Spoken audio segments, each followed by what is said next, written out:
বিশ্বকাপের সবচেয়ে বড় চমক জিম্বাবুয়ে। গেল বিশ্বকাপে সুযোগ না পাওয়া দলটা অস্ট্রেলিয়াকে হারিয়ে গ্রুপ পর্ব থেকেই বাদ করে এবারের সবচেয়ে বড় অঘটনটা ঘটায়। গ্রুপ পর্বের চ্যাম্পিয়নদের থেকে তাই প্রত্যাশা ছিল সুপার এইটেও। তবে উইন্ডিজের পাওয়ার হিটারদের তাণ্ডবে উড়ে যাওয়া জিম্বাবুয়ে কি আর কোনো চমক দেখাতে পারবে এই বিশ্বকাপে?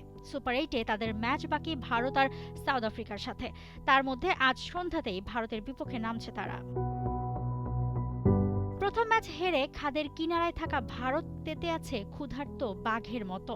জিম্বাবুয়ে কোচ জাস্টিন স্যামন্স অবশ্য এটাকে দেখছেন রিয়েলিটি চেক হিসেবে। তার মতে ভয়কে জয় করাই এখন আসল কাজ। ভারত ঠিক ওয়েস্ট ইন্ডিজের মতোই তেড়ে ফুঁড়ে আসবে।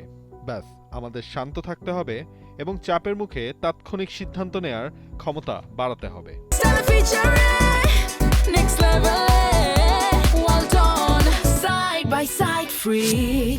কোচের মতো অধিনায়কও বরাবর দলকে সাহস জুগিয়ে যাচ্ছেন। নিজেদের দিনে জিম্বাবুয়ে কি করতে পারে তা তো আগেই করে দেখিয়েছে তারা।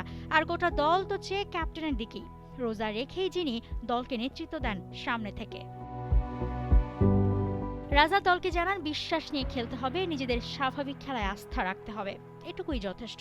মাঠে বসেই রায়ান বার্ল বলছিলেন সিকান্দার গোটা টিমের ইন্সপিরেশন। ও ইন্ডিয়ার বিরুদ্ধে নামবে না তা কখনো হয়, ও খেলছে।